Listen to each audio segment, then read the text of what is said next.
Assalamualaikum warahmatullahi wabarakatuh. Perkenalkan, kami dari kelompok 2 yaitu kelompok instruksi langsung yang beranggotakan 7 orang. Yang pertama adalah saya, Stanley Adinda Putri Budianto, NIM A510 190 117. Yang kedua adalah Kintoko Aldi Saputra dengan NIM A510 190 118. Yang ketiga adalah Maulida Farah. Engkau dikat ya, Nis. Yang ketiga adalah Maulida Farah Anggita dengan NIM A510 190 119. Yang keempat adalah Zahra Amalia Abida NIM A510 190 120. Yang kelima adalah Ulaya Almas Nabila NIM A510 190 121. Yang keenam adalah Zanwar Prastiwi NIM A510 190 122. Dan yang terakhir adalah Ganis Rindang Mahesti NIM A510 190 123. Oke, di sini kami akan membahas tentang instruksi langsung. Yang A adalah ikhtisar dan perspektif. Ada yang mengatakan bahwa Flanders tahun 1970 yang menciptakan instruksi langsung. Yang lain mengaitkannya dengan Rosenstein tahun 1979. Instruksi langsung label juga telah digunakan untuk menggambarkan pendekatan tertentu untuk membaca instruksi.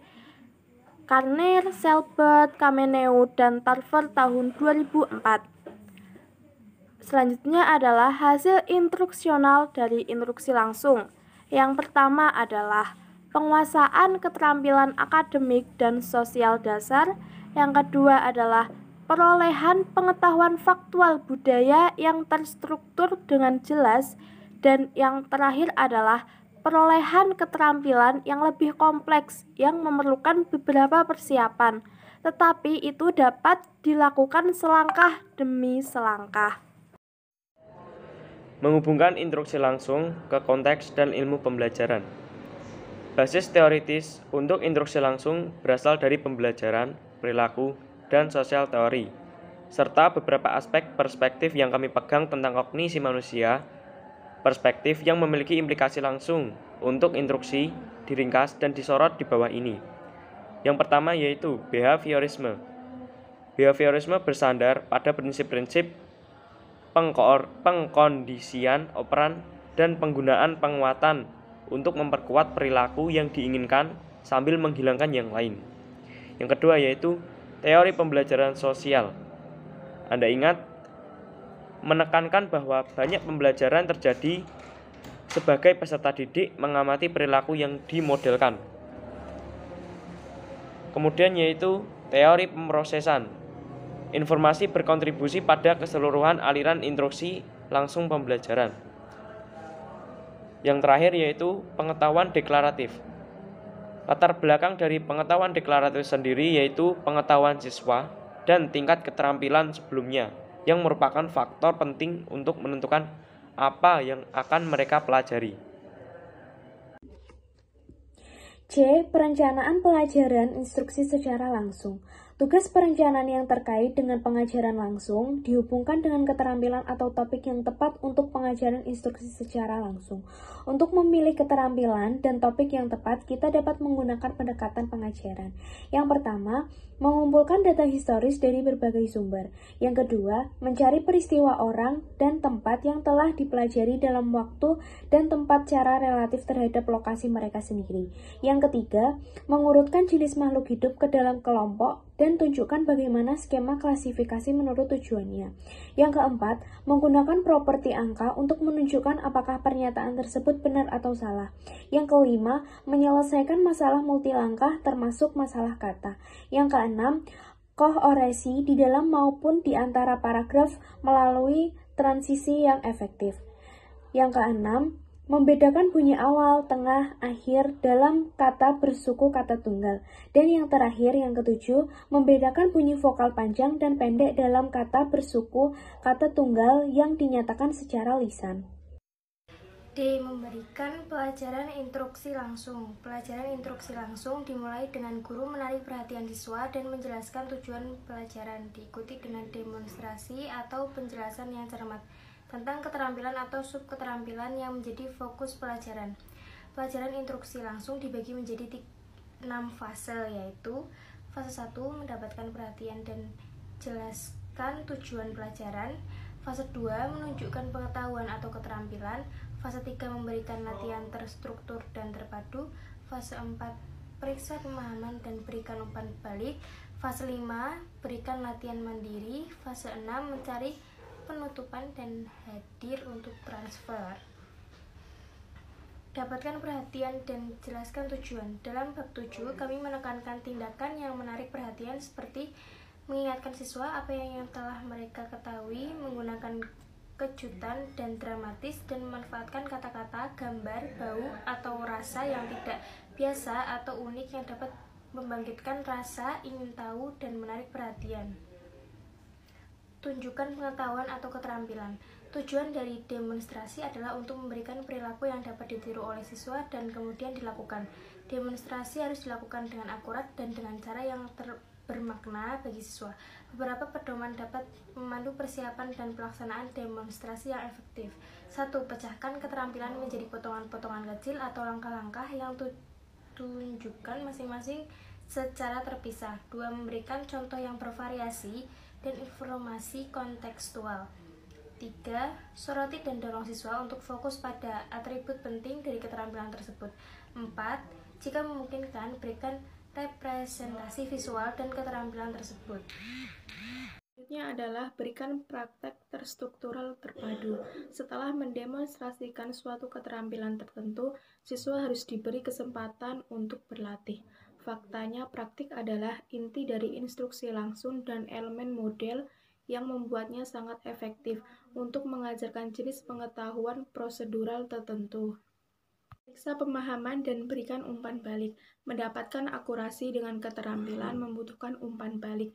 Dengan demikian, memeriksa pemahaman siswa dan memberikan umpan balik merupakan fase penting dari pelajaran dan pemahaman instruksi langsung. Dalam situasi ini, guru mengajukan pertanyaan yang sangat spesifik kepada siswa tentang topik atau keterampilan dan mengharapkan mereka untuk merespon.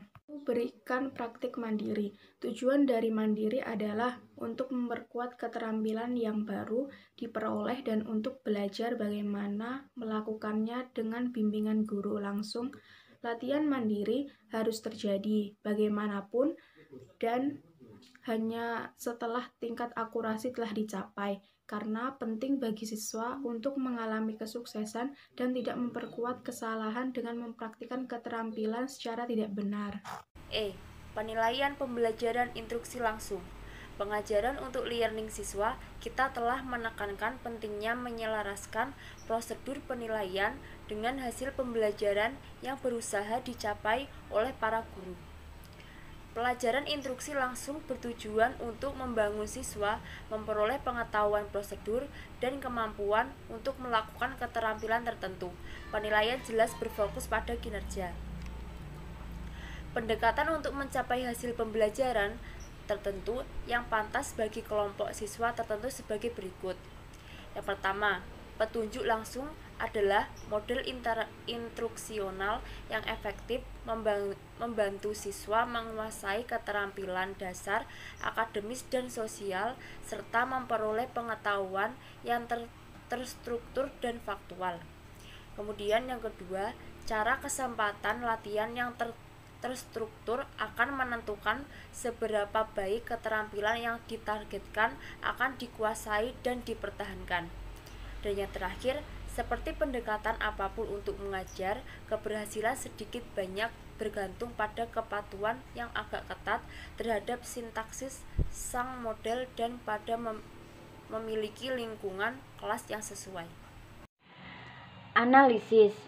Metode dan model pembelajaran dengan instruksi langsung dapat digunakan untuk materi ilmu pengetahuan sosial tentang yang pertama, mengidentifikasi karakteristik ruang dan pemanfaatan sumber daya alam untuk kesejahteraan masyarakat dari tingkat kota atau kabupaten sampai tingkat provinsi. Instruksi langsung praktik di lingkungan sekitar untuk pemanfaatan sumber daya alam. Misalnya, pemanfaatan kebun, sawah, dan sungai. Kedua, mengidentifikasi keragaman sosial, ekonomi, budaya, etnis, dan agama di provinsi setempat sebagai identitas bangsa Indonesia, serta hubungannya dengan karakteristik ruang. Instruksi langsung, praktek observasi, membuat baju adat, atau apapun yang bernilai sebagai identitas bangsa, berbicara, menirukan adat, upacara, dan tari. Yang ketiga, mengidentifikasi kegiatan ekonomi dan hubungannya dengan berbagai bidang pekerjaan, serta kehidupan sosial dan budaya di lingkungan sekitar sampai provinsi. Instruksi langsung praktik dengan observasi, serta wawancara langsung dengan pekerja pelaku kegiatan ekonomi. Yang keempat, mengidentifikasi karakteristik geografis Indonesia sebagai negara kepulauan atau maritim dan agraris, serta pengaruhnya terhadap kehidupan ekonomi, sosial, budaya, komunikasi, serta transportasi. Instruksi langsung menggambarkan dan menghitung jarak pada peta. Yang kelima, menganalisis bentuk-bentuk interaksi manusia dengan lingkungan dan pengaruh terhadap pembangunan sosial, budaya, dan ekonomi masyarakat Indonesia. Instruksinya langsung praktik observasi interaksi dengan banyak orang di lingkungan sekitar. Sekian presentasi dari kelompok kami, kurang lebihnya mohon maaf. Wabillahi taufik walhidayah. Wassalamualaikum warahmatullahi wabarakatuh.